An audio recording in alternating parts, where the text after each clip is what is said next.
ਸਾਰਿਆਂ ਨੂੰ ਜੈ ਮਸੀਹ ਦੀ। ਪਰਮੇਸ਼ਰ ਤੁਹਾਡੇ ਸਾਰਿਆਂ 'ਤੇ ਕਿਰਪਾ ਕਰੇ। ਅੱਜ ਦਾ ਵਿਸ਼ਾ ਹੈ ਯਹੋਵਾ ਹੀ ਕਮਜ਼ੋਰਾਂ ਨੂੰ ਵੱਲ ਦਿੰਦਾ ਹੈ। ਸੱਚਮੁੱਚ ਹੀ ਪਰਮੇਸ਼ਰ ਕਮਜ਼ੋਰਾਂ ਨੂੰ, ਨਿਰਬਲਾਂ ਨੂੰ ਵੱਲ ਦੇਣ ਵਾਲਾ ਪਰਮੇਸ਼ਰ ਹੈ।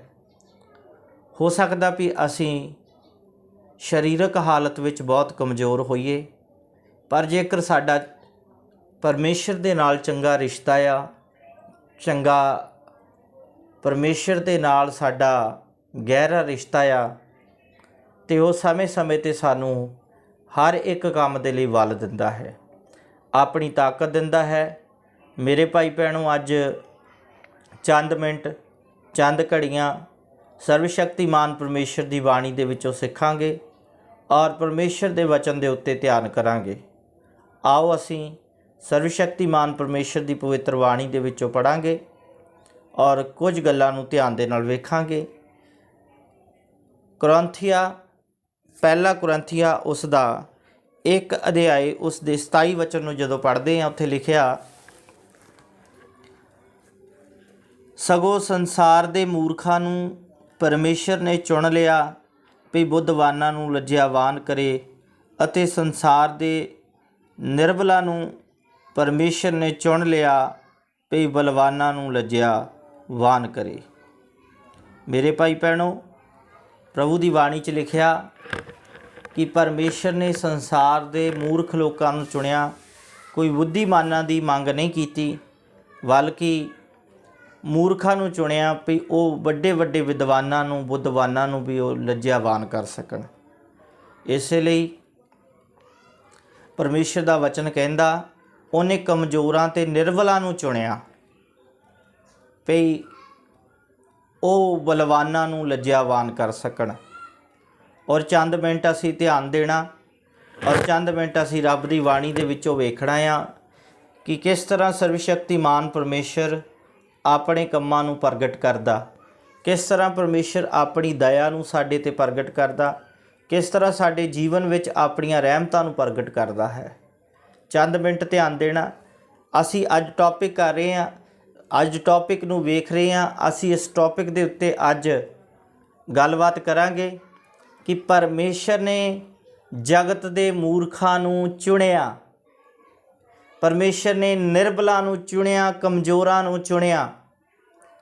ਉਹਦਾ ਇੱਕ ਹੀ ਕਾਰਨ ਹੈ ਕਿ ਪਰਮੇਸ਼ਰ ਇਹ ਸਿੱਧ ਕਰ ਦੇਣਾ ਚਾਹੁੰਦਾ ਆ ਕਿ ਮੈਂ ਕਮਜ਼ੋਰਾਂ ਤੋਂ ਵੀ ਆਪਣਾ ਕੰਮ ਲੈ ਸਕਦਾ ਹਾਂ, ਮੈਂ ਮੂਰਖਾਂ ਤੋਂ ਵੀ ਆਪਣਾ ਕੰਮ ਲੈ ਸਕਦਾ ਹਾਂ।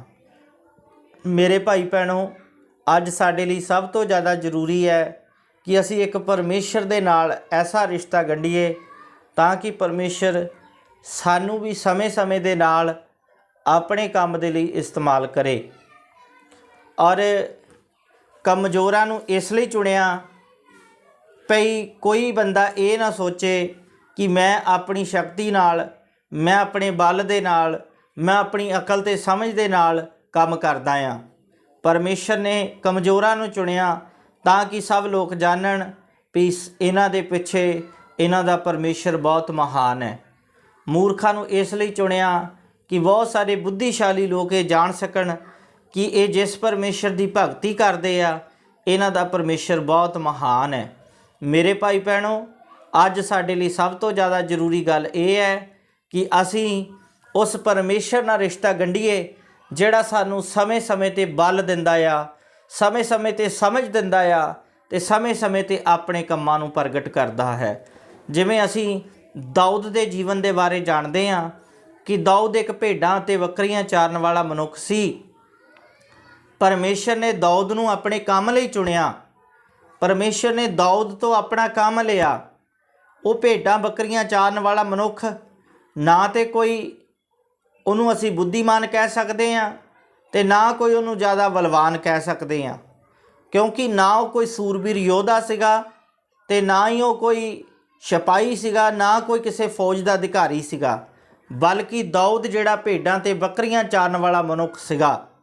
ਪਰ ਮੇਰੇ ਭਾਈ ਭੈਣੋ, ਇਹ ਪਰਮੇਸ਼ਰ ਦਾ ਵਚਨ ਸਿੱਧ ਕਰਦਾ ਕਿ ਪਰਮੇਸ਼ਰ ਨੇ ਭੇਡਾਂ ਅਤੇ ਬੱਕਰੀਆਂ ਚਾਰਨ ਵਾਲੇ ਮਨੁੱਖ ਨੂੰ ਆਪਣੇ ਕੰਮ ਲਈ ਚੁਣਿਆ और दाऊद दे उत्ते परमेश्वर दा आत्मा सी और दाऊद सदा परमेश्वर नाल अपने नाते नूं जोड़ के रखदा सी।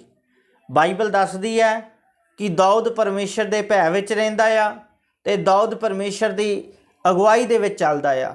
जदों भेडां बकरियां चारदा भेडां दे बच्चे दे विचों एक बच्चे नूं एक शेर आके लै जांदा ते दाऊद पिछे दौड़दा परमेश्वर दे आत्मा विच हो के दाऊद शेर दे मगर दौड़दा आ। ते असीं सारे जाणदे आ मनुख दे नालों शेर दी जिहड़ी रफ्तार है वो किते ज़्यादा तेज़ है। पर मेरे भाई भैणों जदों दाऊद उहदे पिछे दौड़दा आ ते दाऊद जिहड़ा शेर नूं अपनी पहुँच विच लिआउंदा आ। शेर नूं दाऊद दबोच लैंदा आ और बकरी दे बच्चे नूं उस भेड़ दे बच्चे नूं शेर दे मूँह दे विचों दाऊद जिहड़ा आ बचाउंदा आ। और इत्थे ध्यान देण वाली गल है, शेर दी रफ्तार बहुत ज़्यादा उहदी गति है, पर दाऊद किस तरह उसनूं अपने हत्थ विच करदा आ।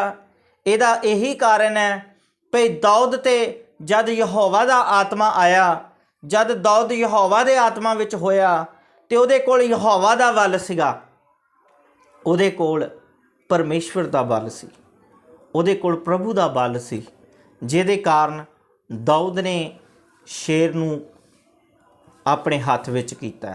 और कलाम कहंदा, पवित्र बाइबल कहंदी है कि दाऊद नूं परमेश्वर ने ऐदां दी ताकत दित्ती कि दाऊद ने उस शेर नूं जिंद तो मार मुकाया।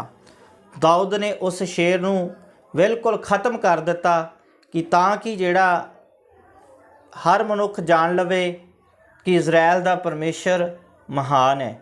मेरे भाई भैणों दाऊद दा कोई एडा तजर्बा नहीं सी, दाऊद कोई सैनापति नहीं सी, दाऊद कोई युद्ध दे हथियार फड़ के लड़दा नहीं सीगा, पर दाऊद एक आम जिहा मनुख सी, भेडां बकरियां चारन वाला। पर दाऊद दे उत्ते जदों यहोवा दा आत्मा आया ते उन्हें शेर नूं भी खत्म कर दिता। ये जिहड़ी घटना आ असीं पवित्र बाइबल दे विच असीं पढ़ सकदे हां। इस घटना नूं जिहड़ी अज शेर ते असीं भेड़ दे बच्चे दी गल देखदे हां कि दाऊद ने उस भेड़ दे बच्चे नूं किस तरह बचाया। ये जिहड़ी घटना है ये आपां पहला सैमूएल उसका 17 अध्याय उहदे 32 वचन तो लैके 37 वचन तक इस घटना नूं जान सकते हैं। 17 अध्याय पहला सैमूएल 17 अध्याय उहदे 32 वचन तो लैके 37 वचन तक इस घटना नूं पढ़ सकते हैं। उस तो बाद मेरे भाई भैणों इसराइल दे लोकां नूं ते इसराइल दे दलां नूं यहोवा दे लोकां नूं फलस्तीनी एक जिहदा नाम गोलियत सीगा ਉਹ परमेश्वर दे लोकां नूं शर्मिंदा करदा सी, गालां कढ़दा सी, उन्हां नूं ललकारदा सी, उन्हां नूं ठट्ठे करदा सी, मजाक करदा सी। ते वचन कहंदे आ, वचन दसदा भी गोलियत दा जिहड़ा कद सीगा वो छोटा नहीं सी। गोलियत दा कद 6 हत्थ 1 गिठ सीगा। मेरे भाई भैणों 6 हत्थ 1 गिठ भाव 9 तो 10 फुट दा उहदा कद सीगा। और ध्यान देण वाली गल ये है कि किस तरह परमेश्वर ने दाऊद नूं अपने काम लई खड़ा कीता। दाऊद अपने भरावां नूं रोटी देण जांदा आ और वेखदा उत्थे भी युद्ध दे मैदान दे विच गोलियत जिहड़ा परमेश्वर दे लोकां नूं गालां कढ़दा आ, गोलियत जिहड़ा परमेश्वर दे लोकां नूं बुरे शब्द बोलदा आ, परमेश्वर दे दलां नूं ललकारदा आ, परमेश्वर दे नाम दी बदनामी करदा आ, जिस दे कारण मेरे भाई भैणों दाऊद नूं गुस्सा आउंदा, ਉਹ शाऊल पातशाह दे कोल जांदा। और जदों शाऊल पातशाह दे कोलों जांदा आ ते शाऊल पातशाह नूं कहंदा कि मैनूं आग्या दो। ते मेरे भाई भैणों शाऊल पातशाह दे कोल जांदा ते शाऊल पातशाह शाऊल राजा शाऊल जिहड़ा सी वो दाऊद नूं कहंदा भी तू हजे मुंडा ही आ, हजे न्याणा ही आ, तू हजे जवाक है ते तू इस गोलीयत दा सामना नहीं कर सकदा। जिहड़ा गोलीयत है वो अपने बचपन तो ही हथियार चलाउणा जाणदा आ, वो लड़ना जाणदा आ, युद्ध करना जाणदा, ते तू उहदा सामना नहीं कर सकदा। ते ध्यान देण वाली गल है भी एक पासे दाऊद दी उम्र छोटी है, दूजे पासे ਗੋਲੀਅਥ ਉਨਾ ਹੀ ਕੱਦ 'ਚ ਵੱਡਾ ਅਤੇ ਉਮਰ ਵਿੱਚ ਵੀ ਵੱਡਾ, ਤਜਰਬੇ ਵਿੱਚ ਵੀ ਵੱਡਾ, ਉਹਦੇ ਕੋਲ ਹਥਿਆਰ ਹੈ। ਅਤੇ ਦਾਊਦ ਨੂੰ ਜਦੋਂ ਦਾਊਦ ਨੇ ਸ਼ਾਉਲ ਨੂੰ ਕਿਹਾ ਕਿ ਮੈਨੂੰ ਆਗਿਆ ਦਿਓ, ਇਸ ਦਾਸ ਨੂੰ ਆਗਿਆ ਦਿਓ ਕਿ ਇਹ ਗੋਲੀਅਥ ਨੂੰ ਖਤਮ ਕਰ ਸਕੇ, ਅਤੇ ਉਹ ਕਹਿੰਦਾ ਇਸ ਤਰ੍ਹਾਂ ਨਹੀਂ ਹੋ ਸਕਦਾ ਵੀ ਤੂੰ ਜੇ ਜਾਵੇਂਗਾ ਅਤੇ ਤੂੰ ਨਜਾਇਜ਼ ਮਰ ਜਾਵੇਂਗਾ, ਤੂੰ ਉਹਦਾ ਸਾਹਮਣਾ ਨਹੀਂ ਕਰ ਸਕਦਾ।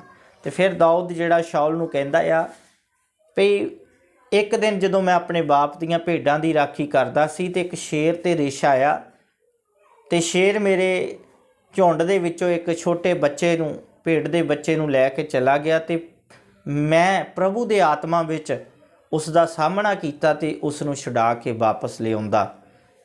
ਅਤੇ ਹੇ ਰਾਜਾ, ਇਹ ਗੋਲੀਅਥ ਜਿਹੜਾ ਦੋਨਾਂ ਵਿੱਚੋਂ ਇੱਕ ਜਿਹਾ ਹੀ ਹੋਵੇਗਾ, ਚਾਹੇ ਤੁਸੀਂ ਉਹਨੂੰ ਸ਼ੇਰ ਸਮਝ ਲਓ ਅਤੇ ਚਾਹੇ ਉਹਨੂੰ ਰਿਛ ਸਮਝ ਲਓ, ਅਤੇ ਮੇਰਾ ਪ੍ਰਭੂ ਗੋਲੀਅਥ ਨੂੰ ਜਿਹੜਾ ਮੇਰੇ ਹੱਥ ਵਿੱਚ ਕਰ ਦੇਵੇਗਾ। ਜਦੋਂ ਇਹ ਗੱਲ ਹੁੰਦੀ ਹੈ ਮੇਰੇ ਭਾਈ ਭੈਣੋ, ਅਤੇ ਰਾਜਾ ਸ਼ਾਉਲ ਕਹਿੰਦਾ ਚੱਲ ਠੀਕ ਹੈ, ਜੇ ਤੂੰ ਜਿੱਦ ਕਰਦਾ ਅਤੇ ਤੈਨੂੰ ਭੇਜ ਤੇਰੀਆਂ ਗੱਲਾਂ ਤੋਂ ਲੱਗਦਾ ਵੀ ਜੇ ਤੂੰ ਸ਼ੇਰ ਦਾ ਸਾਹਮਣਾ ਕਰ ਸਕਦਾ ਅਤੇ ਹੋ ਸਕਦਾ ਵੀ ਤੂੰ ਗੋਲੀਅਥ ਦਾ ਵੀ ਸਾਹਮਣਾ ਕਰੇ। ਅਤੇ ਉਹਦੇ ਉੱਤੇ ਉਹਨੂੰ ਕਬਜ਼ ਪਵਾਉਂਦੇ ਆ, ਬਾਹਾਂ ਦੇ ਉੱਤੇ ਕਬਜ਼, ਛਾਤੀ ਉੱਤੇ ਸੰਜੋ, ਲੱਤਾਂ ਉੱਤੇ ਕਬਜ਼, ਸਿਰ ਦੇ ਉੱਤੇ ਪਿੱਤਲ ਦਾ ਟੋਪ, ਬਰਸ਼ਾ, ਉਹਦੇ ਹੱਥ 'ਚ ਤਲਵਾਰ, ਜਦੋਂ ਫੜਾ ਕੇ ਉਹਨੂੰ ਯੁੱਧ ਲਈ ਭੇਜਦੇ ਆ। ਅਤੇ ਦਾਊਦ ਤੋਂ ਵਚਨ ਕਹਿੰਦਾ ਵੀ ਤੁਰਿਆ ਨਹੀਂ ਜਾਂਦਾ। ਜਦੋਂ ਦਾਊਦ ਤੋਂ ਤੁਰਿਆ ਨਹੀਂ ਜਾਂਦਾ ਅਤੇ ਦਾਊਦ ਸਾਰਾ ਕੁਛ ਕਹਿੰਦਾ ਇਹ ਲਾ ਦਿਓ ਅਤੇ ਮੈਂ ਇੱਦਾਂ ਹੀ ਜਾਵਾਂਗਾ। ਅਤੇ ਕਲਾਮ ਪਰਮੇਸ਼ਰ ਦਾ ਵਚਨ ਦੱਸਦਾ ਵੀ ਜਦੋਂ ਦਾਊਦ ਜਾਂਦਾ ਆ ਅਤੇ ਦਾਊਦ ਜਾ ਕੇ ਉਹ ਸਾਰੇ ਕੱਪੜੇ ਲਾ ਦਿੰਦਾ, ਸੰਜੋ, ਕਬਜ਼ ਔਰ ਜੋ ਵੀ ਕੁਛ ਉਹਦੇ ਸਿਰ 'ਤੇ ਹੈਲਮਟ, ਜੋ ਹਥਿਆਰ ਸੀਗੇ ਉਹ ਲਾ ਦਿੰਦਾ, ਅਤੇ ਆਪਣਾ ਜਿਹੜਾ ਥੈਲਾ ਸੀਗਾ, ਜਿਹੜਾ ਝੋਲਾ ਉਹਦੇ ਨਾਲ ਟੰਗਿਆ ਹੁੰਦਾ ਸੀ ਉਹਦੇ ਇੱਕ ਸਾਈਡ ਦੇ ਉੱਤੇ, ਉਹ ਉਸ ਖੱਡ ਦੇ ਵਿੱਚੋਂ 5 ਪੱਥਰ ਚੱਕਦਾ ਚੀਕਣੇ, ਅਤੇ ਵਚਨ ਦੇ ਵਿੱਚ ਲਿਖਿਆ ਉਹ ਆਪਣੇ ਉਸ ਥੈਲੇ ਦੇ ਵਿੱਚ ਪਾ ਲੈਂਦਾ, ਔਰ 5 ਪੱਥਰ ਚੱਕ ਕੇ ਉਹ ਆਪਣੇ ਥੈਲੇ ਦੇ ਵਿੱਚ ਸੁੱਟ ਲੈਂਦਾ ਆ, ਹੱਥ ਵਿੱਚ ਡੰਡਾ ਫੜ ਲੈਂਦਾ ਅਤੇ ਗੋਲੀਅਥ ਦਾ ਸਾਹਮਣਾ ਕਰਨ ਲਈ ਜਾਂਦਾ। ਅਤੇ ਗੋਲੀਅਥ ਵੀ ਜਦੋਂ ਆਉਂਦਾ ਅਤੇ ਗੋਲੀਅਥ ਕਹਿੰਦਾ ਕਿ ਤੂੰ, ਮੈਂ ਕੋਈ ਕੁੱਤਾ ਆ ਵੀ ਤੂੰ ਮੈਨੂੰ ਮਾਰਨ ਵਾਸਤੇ ਆਇਆ। ਅਤੇ ਕਹਿੰਦਾ ਵਾਪਸ ਹੋ ਜਾ ਵੀ ਕਿਤੇ ਇਸ ਤਰ੍ਹਾਂ ਨਾ ਹੋਵੇ ਤੂੰ ਮੇਰੇ ਹੱਥੋਂ ਮਾਰਿਆ ਜਾਵੇ। ਅਤੇ ਦਾਊਦ ਆਖਦਾ ਏ ਕਿ ਜਿਸ ਪਰਮੇਸ਼ਰ ਦਾ ਨਾਮ ਲੈ ਕੇ ਮੈਂ ਆਇਆ ਉਹ ਮੈਨੂੰ ਮਰਨ ਨਹੀਂ ਦੇਵੇਗਾ। ਗੋਲੀਅਥ ਉਹਨੂੰ ਕਹਿੰਦਾ ਕਿ ਮੈਂ ਤੇਰਾ ਮਾਸ ਜਿਹੜਾ ਪੰਛੀਆਂ ਨੂੰ ਖਿਲਾਵਾਂਗਾ, ਦਾਊਦ ਨੂੰ ਕਹਿੰਦਾ। ਅਤੇ ਦਾਊਦ ਕਹਿੰਦਾ ਕਿ ਮੈਂ ਅੱਜ ਤੇਰਾ ਮਾਸ ਪੰਛੀਆਂ ਨੂੰ ਖਿਲਾਵਾਂਗਾ। ਹੁਣ ਧਿਆਨ ਦੇਣ ਵਾਲੀ ਗੱਲ ਇੱਥੇ ਹੈ, ਦਾਊਦ ਦੀ ਉਮਰ ਛੋਟੀ ਹੈ ਅਤੇ ਗੋਲੀਅਥ ਦੀ ਉਮਰ ਵੀ ਵੱਡੀ ਹੈ, ਬੁੱਧ ਵਿੱਚ ਵੀ ਉਹਦੇ ਨਾਲੋਂ ਜ਼ਿਆਦਾ ਹੋਵੇਗਾ ਔਰ ਤਜਰਬੇ ਵਿੱਚ ਵੀ ਉਹਦੇ ਨਾਲੋਂ ਜ਼ਿਆਦਾ ਸੀ। ਉਹਦੇ ਸਰੀਰ ਉੱਤੇ ਕਲਾਮ 'ਚ ਲਿਖਿਆ ਕੋਈ 1.5 ਮਣ ਦੀ ਸੰਜੋ ਸੀਗੀ ਜਿਹੜੀ ਉਹਨੇ ਪਹਿਨੀ ਹੋਈ ਸੀ ਛਾਤੀ 'ਤੇ। 1.5 ਮਣ ਦੀ ਮਤਲਬ 60 ਕਿਲੋ ਦੀ, ਜਿਹੜੇ ਉਹਨੇ ਕਬਜ਼ ਆਪਣੀ ਬਾਡੀ ਦੇ ਉੱਤੇ ਪਹਿਨਿਆ ਹੋਇਆ ਸੀ। ਗੋਲੀਅਥ ਦੇ ਸਿਰ ਉੱਤੇ ਪਿੱਤਲ ਦਾ ਹੈਲਮਟ, ਪਿੱਤਲ ਦਾ ਟੋਪ, ਹੱਥ 'ਚ ਵਰਸ਼ਾ, ਤਲਵਾਰ, ਸਾਰੇ ਹਥਿਆਰ, ਪੂਰੇ ਯੁੱਧ ਦੀ ਤਿਆਰੀ ਦੇ ਨਾਲ ਆਇਆ। ਗੋਲੀਅਥ ਦੇ ਕੋਲ ਸਿਰਫ 5 ਪੱਥਰ ਅਤੇ ਇੱਕ ਡੰਡਾ, ਔਰ ਗੋਲੀਅਥ ਸਾਹਮਣਾ ਕਰਨ ਲਈ ਜਾਂਦਾ। ਅਤੇ ਗੋਲੀਅਥ, ਦਾਊਦ ਜਦੋਂ ਗੋਲੀਅਥ ਦੇ ਨਾਲ ਸਾਹਮਣਾ ਕਰਦਾ ਅਤੇ ਗੋਲੀਅਥ ਮਜ਼ਾਕ ਕਰਦਾ ਦਾਊਦ ਦਾ। ਅਤੇ ਮੇਰੇ ਭਾਈ ਭੈਣੋ, ਦਾਊਦ ਦਾ ਜਦੋਂ ਉਹ ਮਜ਼ਾਕ ਕਰਦਾ ਅਤੇ ਦਾਊਦ ਉਹਨੂੰ ਆਖਦਾ ਵੀ ਤੂੰ ਤਾਂ ਹਥਿਆਰਾਂ ਦੇ ਨਾਲ ਆਇਆ, ਸ਼ਸਤਰ ਅਤੇ ਵਸਤਰਾਂ ਦੇ ਨਾਲ ਆਇਆ, ਯੁੱਧ ਦੇ ਸਾਰੇ ਹਥਿਆਰ ਲੈ ਕੇ ਆਇਆ, ਪਰ ਮੈਂ ਯਹੋਵਾ ਦਾ ਨਾਮ ਲੈ ਕੇ ਆਇਆ। ਔਰ ਦਾਊਦ ਆਪਣਾ ਗੋਪੀਆ ਕੱਢਦਾ, ਮਤਲਬ ਕਿ ਉਹ ਦੇਸੀ ਤਰੀਕੇ ਦੇ ਨਾਲ ਯੁੱਧ ਲਈ ਤਿਆਰ ਹੁੰਦਾ, ਉਸ ਰੂਲ ਦੇ ਅਕੋਰਡਿੰਗ ਨਹੀਂ ਜਿਹੜਾ ਰੂਲ ਯੁੱਧ ਦੇ ਮੈਦਾਨ ਦਾ ਸੀ, ਬਲਕਿ ਦਾਊਦ ਨੇ ਇੱਕ ਆਪਣਾ ਦੇਸੀ ਤਜਰਬਾ ਕੀਤਾ। दाऊद अपने देसी ढंग दे नाल जिद्दां भेडां बकरियां दी अगवाई करता सी, उसे देसी तरीके दे नाल दाऊद ने गोलीयत का सामना करना चाहया।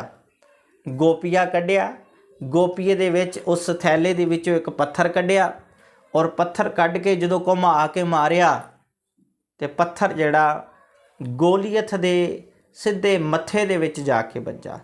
जदों दाऊद ने पत्थर घुमा के मारिया तो पत्थर जिहड़ा गोलीयत दे मत्थे दे विच लगा तो गोलीयत मूँह दे भार डिग पिया।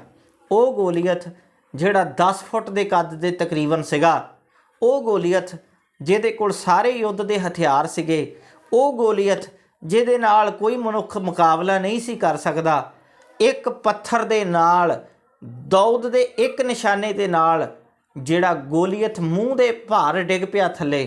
ते कलाम इस गल नूं सिद्ध करदा, वो हंकारिया होया गोलीयत, वो वड्डा गोलीयत जिहदा कोई सामना नहीं कर सकदा सी, अज इसराइल दे परमेशर दे सामने मूँह दे भार डिग्या आ।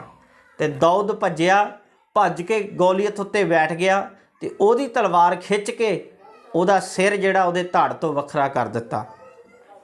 और इसलिए ध्यान देने वाली गल है कि किस तरह परमेशर ने दाऊद नूं अपने काम लई इस्तेमाल कीता है। अज दा टॉपिक सी यहोवा ही कमज़ोरां नूं वल दिंदा आ। ते इत्थे ध्यान देने वाली गल है, परमेशर ने निर्बलां नूं इसलिए चुनिया, परमेशर ने कमज़ोरां नूं इसलिए चुनिया भी वो वड्डे वड्डे बलवानां दा सामना कर सकन। मूर्खां नूं इसलिए चुनिया कि जिहड़े अपने आप च बड़े पढ़े लिखे उस पढ़ाई दे घमंड विच ने, जिहड़े अपनी बुद्ध दे घमंड विच ने, जिहड़े अपनी नॉलेज दे घमंड विच ने, परमेशर ने मूर्ख लोकां नूं अपने काम लई चुनिया भी उन्हां वड्डे वड्डे जिहड़े अपने आप नूं एजुकेटेड समझदे ने उन्हां दा भी घमंड खत्म कर सके, उन्हां नूं लज्जावान कर सके। मेरे भाई भैनों, ज्ञान पाउणा बुरी गल नहीं, पढ़ना बुरी गल नहीं, एजुकेशन लैनी बुरी गल नहीं, बल्कि उहदे विच घमंड करना वो बुरी गल है। इसलिए परमेशर ने चुनिया मूर्खां नूं, निर्बलां नूं, मलिंदड़ां नूं कलाम कहंदा। उहदा कारण है, उहदी चोण इसलिए कीती गई है भी मूर्ख जदों चुनिया तो परमेशर ने उहनूं वड्डी बुद्ध दित्ती ते वो परमेशर की महिमा करूगा कि ये सारा कुछ मैनू प्रभु ने दिता। तो जे कोई पढ़िया लिखिया परमेशर का काम करे, हो सकता भी आने वाले समय दे विच कहूगा कि मेरी नॉलेज, मेरे दिमाग ने इस सेवका नूं इन्ना तगड़ा कर दिता, मेरी बुद्धि ने परमेशर के काम नूं अगे वधाया, मेरे ज्ञान ने प्रभु के काम नूं अगे वधाया।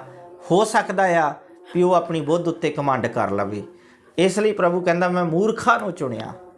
मेरे भाई भैनों, उन्हें मूर्खां दे नाल बहुत सारे बुद्धिमान लोग भी चुने आ, पर वो जिहड़े घमंड नहीं करते, जिहड़े परमेशर के भै विच रहिंदे ने, जिहड़े परमेशर के हुक्म विच रहिंदे ने, जिहड़े परमेशर की आग्या विच रहिंदे ने। यहोवा ही कमज़ोरां नूं वल दिंदा है।